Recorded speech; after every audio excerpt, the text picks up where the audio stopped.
बिस्मिल्लाहिर्रहमानिर्रहीम। अस्सलाम वालेकुम नाज़रीन, आप यूट्यूब चैनल देख रहे हैं। मैं इमरान खान हूँ। बहुत ज़्यादा रोला जो सबसे ज़्यादा खबर का पड़ा हुआ है वो ये है कि क्या अमेरिका से पाकिस्तान तहरीक इंसाफ को जो उम्मीद थी कि इंसानी हकूक़ के मामलात में या जो ज़्यादती पाकिस्तान तहरीक इंसाफ के साथ हो रही है या जो पाकिस्तान में मैंडेट चोरी हुआ है, उस हवाले से उनकी उम्मीदों के मुताबिक कार्रवाई होगी या नहीं होगी।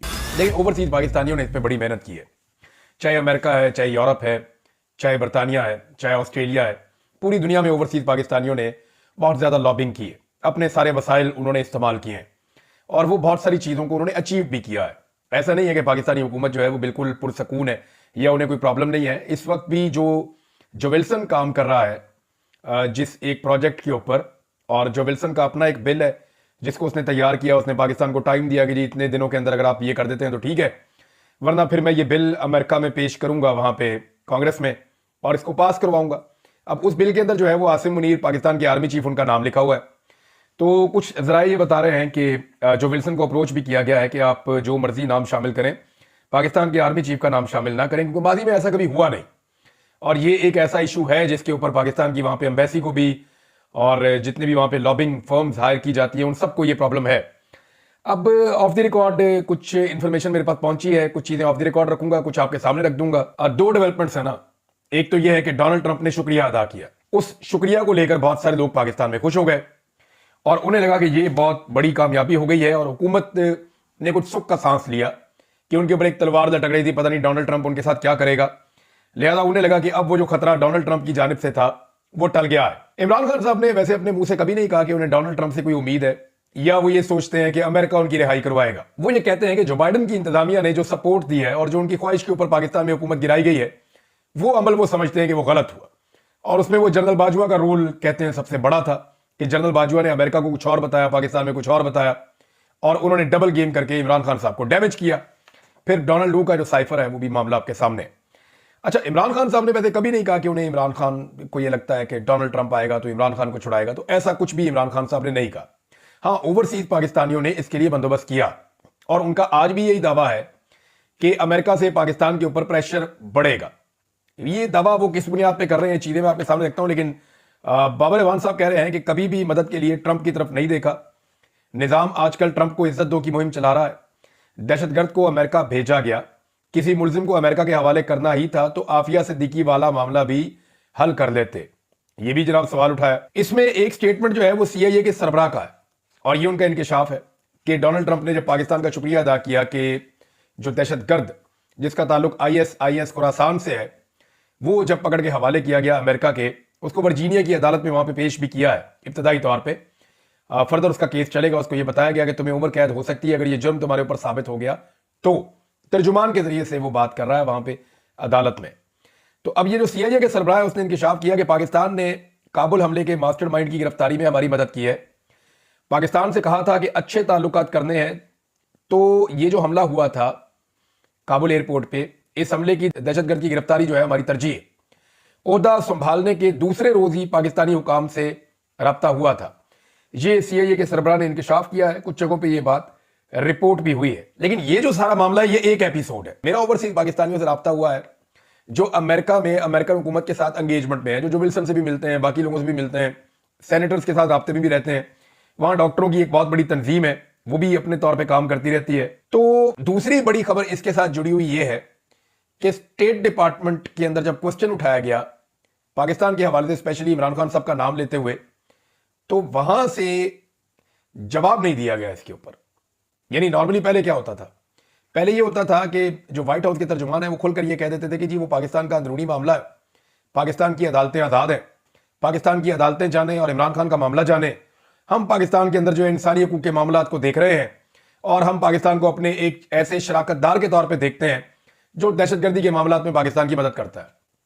पहले ये एक स्टीरियोटाइप जवाब होता था। तो अब जो है वो इन्होंने इसके ऊपर डेलिबरेटली जवाब नहीं दिया। जवाब ना देने के दो मतलब है, या तो उन्हें पता ही नहीं है अभी कि इसके ऊपर हमने पोजीशन क्या लेनी है, या फिर वो अभी जवाब देना नहीं चाहते, या उन्हें लगता है कि हमें पोजीशन पहले लेनी चाहिए और उसके बाद फिर हम जवाब देंगे। पोजीशन लेने के हवाले से ये क्लेम किया गया ओवरसीज पाकिस्तानियों की जानिब से कि मैं नाम उनके नहीं ले सकता, वो लोग राब्ते में अमेरिकन के साथ, जिसका मैं नाम ले लेता हूं अगले दिन पाकिस्तानी सफारतखाना मुतहरक हो जाता है, पाकिस्तान में भी उनके जो फैमिली था उनके लिए प्रॉब्लम हो जाती है। तो उन्होंने ये बताया कि जनाब जो विल्सन ने ये बताया है कि जो भी वो कर रहा है ये वो अकेला नहीं कर रहा, ये उसकी पार्टी की पॉलिसी है जिसके तहत वो ये कर रहा है। अब दो बिल आने वाले हैं नादरीन, एक बिल आ रहा है जो विल्सन लेकर आ रहा है, और दूसरी एक बाइंडिंग रेजोल्यूशन आ रही है, उसके ऊपर भी काम चल रहा है। और जो ओवरसीज पाकिस्तानी हैं अमेरिकन, वो लगातार सेनेटर्स के साथ राब्ते भी कर रहे हैं ताकि जितने ज्यादा कांग्रेसमैन के वोट्स वो तोड़ सकें, उन वोटों को तोड़ के वो अपनी बाइंडिंग रेजोल्यूशन को भी कामयाब बना लें और जो विल्सन का जो बिल है उसमें भी कामयाबी हो जाए। अब इस वक्त सिचुएशन क्या है, जो उन्होंने दावा किया वो मैं आपके सामने रख देता हूं।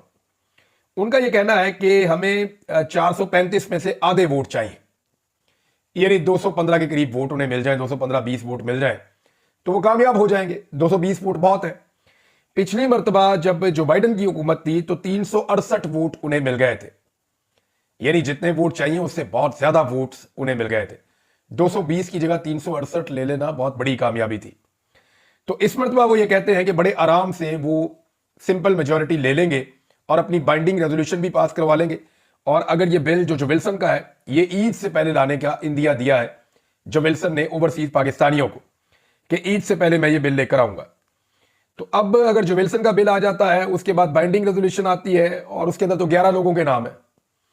जो विल्सन ने तो सिर्फ अभी एक आर्मी चीफ का नाम लिखा है और साथ में उन्होंने नत्थी किया है कि इनके साथ साथ जो बाकी अफसरान हैं या बाकी लोग हैं उनकी फैमिलीज हैं ये सबको जो है बैन किया जाए। लेकिन जो बाइंडिंग रेजोल्यूशन आ रही है उसमें 11 नाम शामिल है अब तक की इतला के मुताबिक, और उसके ऊपर सेनेटर्स के साथ मुलाकातें ओवरसीज पाकिस्तानी जो हैं जो डायस्पोरा वहां मौजूद है वो मुलाकातें कर रहे हैं और उनका ये क्लेम है कि वो बड़े आराम से सिंपल मेजॉरिटी हासिल कर लेंगे। ये दबाव तो आएगा पाकिस्तान की मिलिट्री एस्टेब्लिशमेंट पे भी, पाकिस्तान की हुकूमत के ऊपर भी एक दबाव आएगा अगर अमेरिका की जानिब से पाबंदियां लगती हैं। तो अमेरिकन मीडिया पहले ही कह चुका है कि पाकिस्तान पे और अफगानिस्तान के जो शहरी हैं उनके ऊपर अमेरिका में दाखिले पर पाबंदी लगने जा रही है, और उसका रीजन ये है कि अमेरिकन अपनी सिक्योरिटी को लेकर काफी फिक्रमंद है और उन्हें लगता है कि बदला लिया जा सकता है अमेरिका में आकर पाकिस्तानियों की जानिब से या अफगानियों की जानिब से। वैसे भी दहशतगर्दी जो है वो इस वक्त अफगानिस्तान से ज्यादा पाकिस्तान में है। पाकिस्तान दुनिया का दूसरा बदतरीन मुल्क है दहशतगर्दी के अदाद-ओ-शुमार को लेकर, और ये एक इंतहाई अफसोसनाक डेटा है जो बाकायदा जारी किया गया है। टेररिज्म इंडेक्स को जब आप देखते हैं तो आपको पता चलता है कि कैसे पाकिस्तान इस वक्त दहशतगर्दी की आग की लपेट में।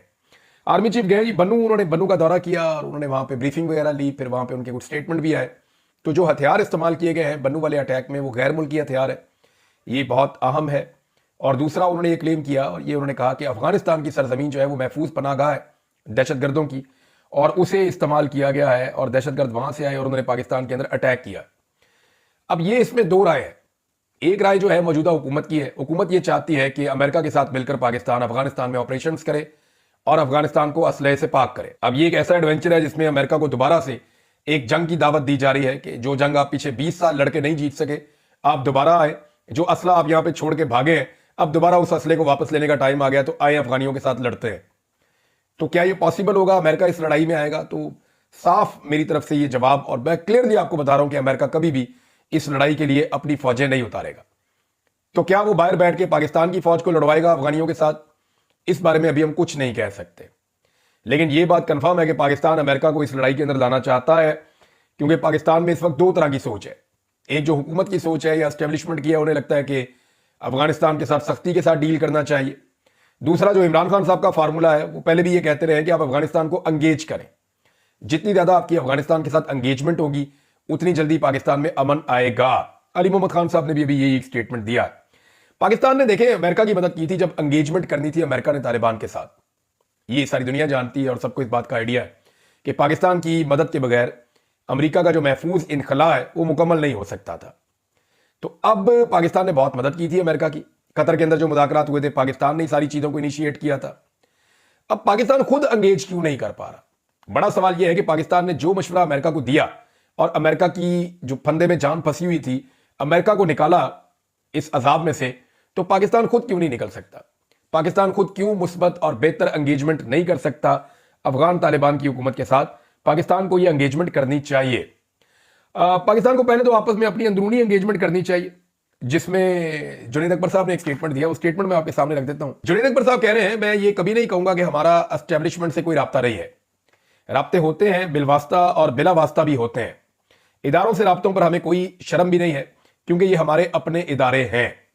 अब मामला यह है कि अगर पाकिस्तान तहरीक इंसाफ ने इदारों के साथ राब्ते करने और इदारों को एंगेज करना है, तो फिर सियासतदानों के साथ राब्ते और उनके साथ एंगेजमेंट कैसे होगी? लेकिन दो रास्ते हैं पाकिस्तान के पास आगे बढ़ने के लिए, और मंजिल उनकी एक ही है कि पाकिस्तान में नया इलेक्शन करवाया जाए, और जो नया इलेक्शन पाकिस्तान में हो उसके नतीजे में पाकिस्तान में लोगों का एतमाद बहाल हो, इदारों में और अवाम के अंदर जो एक फासले पैदा हो गए हैं वो फासले खत्म हो, ताकि फ्यूचर के अंदर दहशतगर्दी समेत, मईशत समेत तमाम मसाइल का हल किया जा सके। वो शुरू तभी होगा जब पाकिस्तान के अंदर एक फ्री एंड फेयर इलेक्शन होगा। अच्छा, इस इलेक्शन की तरफ जाने के दो रास्ते हैं। या तो सारी पॉलिटिकल पार्टीज और पॉलिटिकल स्टेक होल्डर्स बैठे और बैठकर ये तय करें कि हम एस्टेब्लिशमेंट को बाहर निकाल रहे हैं सियासत में से, लिहाजा एस्टेब्लिशमेंट का सियासत से कोई किरदार नहीं है, हम आपस में बैठ के तय कर लेते हैं कि कब तक ये हुकूमत चलनी है, और उसके बाद हम पाकिस्तान में इलेक्शन अनाउंस कर देते हैं। एक तो तरीका ये है। अब अगर ये तरीका नहीं अपनाया जाता, इस तरीके पे आने के लिए जो हुकूमत की जमातें हैं वो डरती हैं, उन्हें खौफ है। बिलावल को लगता है कि उसकी बारी आ सकती है, जरदारी साहब को लगता है कि वो अपने बेटे को अपनी जिंदगी में वजीर आजम देखना चाहते हैं, तो यही मौका है और वो उसको वजीर आजम बना सकते हैं। तो अगर ये लोग एंगेजमेंट नहीं करते तो फिर for the sake of country Pakistan Tehreek Insaf को एस्टेब्लिशमेंट के साथ बात करनी पड़ेगी। अब ये पाकिस्तान तहरीक इंसाफ की एक कमजोरी आप समझ लें कि वो जब भी एस्टेब्लिशमेंट से बात करते हैं वो बता देते हैं कि जनाब हमारी एस्टेब्लिशमेंट के साथ बात हो रही है, यहां तक बात पहुंच गई है। जबकि शहबाज शरीफ साहब डिक्की में बैठ गए, लेकिन उन्होंने कोई बात बाहर नहीं निकाली। शहबाज शरीफ साहब के साथियों ने या शहबाज शरीफ साहब ने जितनी एंगेजमेंट की, जब तक कि उन्हें कामयाबी नहीं मिल गई तब तक उन्होंने कोई बात बाहर नहीं निकाली। अब मामला यह है कि एस्टेब्लिशमेंट को अगर एंगेज करके भी सियासत से बाहर धकेल दिया जाए तो ये एक बहुत बड़ी कामयाबी है।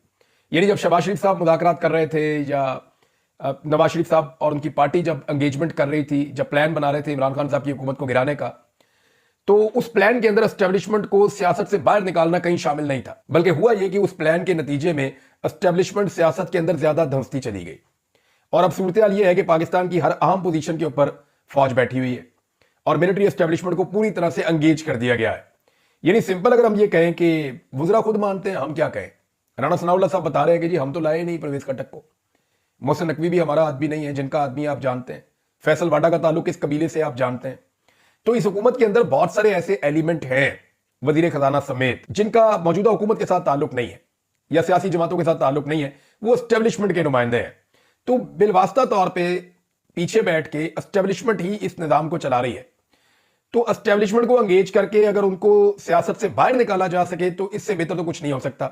अब या तो ये काम सारी पॉलिटिकल पार्टीज मिलकर कर लें, या फिर पाकिस्तान तहरीक इंसाफ को एस्टेब्लिशमेंट को रास्ता देना पड़ेगा कि आप इस मामले से निकल जाएं, हम जाने और सियासत जाने और पाकिस्तान जाने, और हमें free and fair election Pakistan में करवाने दें ताकि पाकिस्तानियों का एतमाद बहाल हो सके।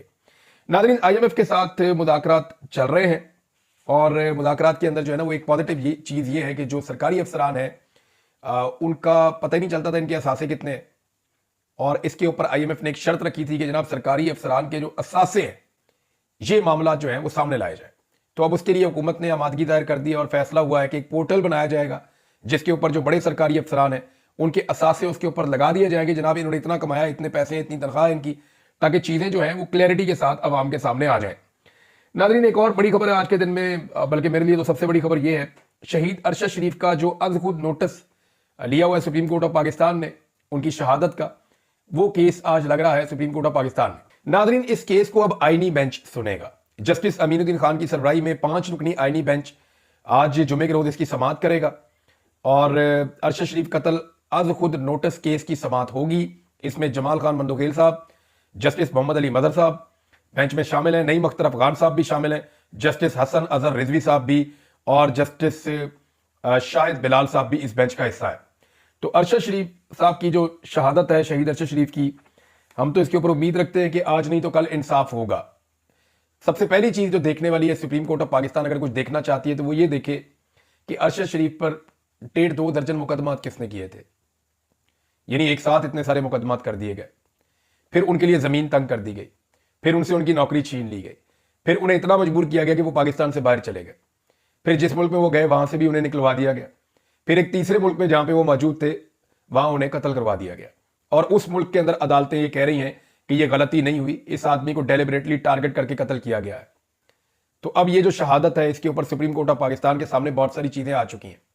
ये निजाम का कसूर है। आज भी बहुत सारे सहाफ़ी जो है वो पाकिस्तान में मौजूद नहीं है, उनमें से एक मैं भी हूं। मुझे लगा मुझे कत्ल कर दिया जाएगा तो फिर मैंने पाकिस्तान को छोड़ दिया। इसी तरह साबिर शाकिर साहब हैं, मुहित पीरजादा साहब हैं, वजाद खान साहब हैं, अहमद दुरानी साहब हैं, और बहुत सारे जर्नलिस्ट हैं जो पाकिस्तान में नहीं रह सकते। शाहिद असलम साहब हैं हमारे, वो पाकिस्तान ना जा सकते हैं ना वहां पे रह सकते हैं, उन्हें विक्टिमाइज किया जाता है। लिहाजा ये जो कुछ भी हो रहा है पाकिस्तानी सहाफ़ियों के साथ, इस सिलसिले को रुकना चाहिए। अगर बंद बांधना है तो सुप्रीम कोर्ट ऑफ पाकिस्तान ऐसा कर सकती है। और मैं बतौर सहाफ़ी, क्योंकि मैं सेम हालात से गुजर रहा हूं, मैं सुप्रीम कोर्ट ऑफ पाकिस्तान के साथ हर तरह की मावनत करने के लिए तैयार हूं।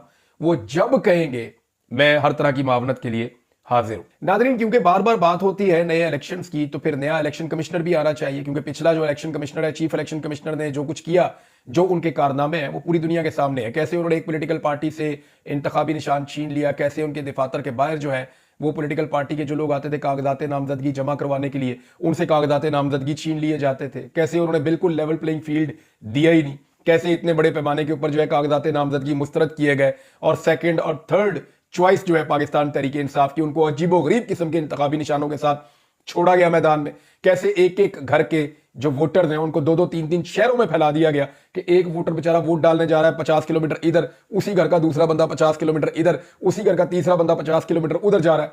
यानी जानबूझ के लोगों को इतना परेशान किया ताकि लोग वोट ना डाल सकें। जो इलेक्शन कमीशन का रोल था वो बहुत ही बदतरीन था। इसके बारे में आलमी कुछ जो इदारे हैं उनकी रिपोर्टें भी मौजूद हैं, और वो ये बताते हैं कि पाकिस्तान की तारीख का बदतरीन इलेक्शन सिकंदर सुल्तान राजा साहब ने करवाया। तो 2 माह पहले उनकी मुद्दत मुलाजमत खत्म हो गई है, और इस वक्त पाकिस्तान तहरीक इंसाफ ये कह रही है कि नया चीफ इलेक्शन कमिश्नर जो है वो तैनात किया जाए और उसका अमल शुरू किया जाए। शहबाज शरीफ साहब जो है वो इस तैनाती के अमल को क्यों रोक रहे हैं? उन्हें इसको नहीं रोकना चाहिए। वज़ीर आज़म शहबाज शरीफ और इत्तेहादी आइन की पामाली और बेतौकीरी करने पर तुले हुए हैं। अच्छा, इससे पहले जो है वो हुकूमत की जानिब से कुछ नामों पे गौर हो रहा था, और वो नाम सामने आ रहे थे। तो काजी फायद ईसा साहब का नाम आ रहा था। ये तो इंतहाई अफसोसनाक, बल्कि पाकिस्तान के लिए बदकिस्मती होगी अगर काजी फायद ईसा जैसा आदमी जो बोगस से भरा हुआ है और एक पॉलिटिकल पार्टी से शदीद नफरत करता है, तो वो कैसे पाकिस्तान में फ्री एंड फेयर इलेक्शन करवा सकता है। फिर 2 नाम और भी थे, एक नासरुल मुल्क साहब जो है रिटायर जज हैं सुप्रीम कोर्ट के, उनका, और एक तसद्दुक जिलानी साहब। इन 2 लोगों के नाम भी आ रहे थे। तो अब देखते हैं कि कौन सा नाम फाइनल होता है। अपोजिशन अपने नाम देगी, हुकूमत अपने नाम देगी, और उनमें से एक नाम फाइनल किया जाएगा। नाज़रीन, इंटरनेशनल ह्यूमन राइट्स का भी स्टेटमेंट आया है पाकिस्तान के अंदर सूरत हाल को लेकर। इंटरनेशनल ह्यूमन राइट्स फाउंडेशन ने पाकिस्तान के फैसला साजों के सामने अहम तरीन मुतालबात रखे हैं, और जो मुतालबात हैं वो मैं आपके सामने रख देता हूं। पहला मुतालबा यह है इमरान खान को फिलफोर रिहा किया जाए। दूसरा मुतालबा अरशद शरीफ के कत्ल की फौरी तहकीकात करवाई जाए। तीसरा मुतालबा पुरअमन एहतजाज का हक दिया जाए। चौथा, मीडिया को आज़ादी दी जाए। पांचवा, आज़ादी इज़हार राय होना चाहिए। और छठा, लापता अफराद को फौरी तौर पर बाजियाब करवाया जाए। ये 6 ऐसे मुतालबात हैं, अगर इन पे अमल दरामद हो जाए ना पाकिस्तान में, तो पाकिस्तान ट्रैक के ऊपर चढ़ जाएगा। यानी पाकिस्तान के पास और कोई ऑप्शन ही नहीं है ना। आपको रूल ऑफ लॉ चाहिए, आपको फ्रीडम ऑफ स्पीच चाहिए, आपको जो है वो इंसानी हकूक की पामालियां खत्म करनी है, पब्लिक के मैंडेट का एहतराम करना। ये चीजें आप पाकिस्तान में करें, पाकिस्तान जितने मसाइल में घिरा हुआ है उनमें से निकल जाएगा। एक डाटा मैं आपके सामने नाज़रीन रख देता हूं कि पाकिस्तान ने कितना कर्जा लिया है। ये जो हुकूमत है, इसने बजट के बाद से जुलाई से लेकर अब तक कितना कर्जा लिया है। 7 महीनों में इन्होंने जो कर्जा लिया है वो रिकॉर्ड है। इस वक्त पाकिस्तान का जो कर्जा 72,000 अरब तक, उससे ऊपर तक पहुंच गया है, और 7 महीनों में 3,209 अरब रुपए का इन्होंने कर्जा लिया है। ये रोजाना की बुनियाद पे 15 से 16 अरब रुपए बनते हैं। यानी ये वफाकी हुकूमत रोजाना 15 से 16 अरब रुपया कर्जा ले रही है। फेडरल गवर्नमेंट की बात कर रहा हूं मैं, आपको सिर्फ सूबाई हुकूमतों की बात नहीं कर रहा। 15 से 16 अरब रुपया रोजाना फेडरल गवर्नमेंट, 27 किलोमीटर खर्चा अन्य वाह इनका चल रहा है। जनवरी के महीने में इन्होंने सिर्फ जो है वो 476 अरब रुपया कर्जा लिया है। तो अब तक इन्होंने कर्जों के तमाम रिकॉर्ड तोड़ दिए हैं, और ये कर्जा पाकिस्तानी कौम ने वापस करना है। अब तक के लिए इतना ही। अपना ख्याल रखिएगा, अपने इस चैनल का भी। अल्लाह हाफिज।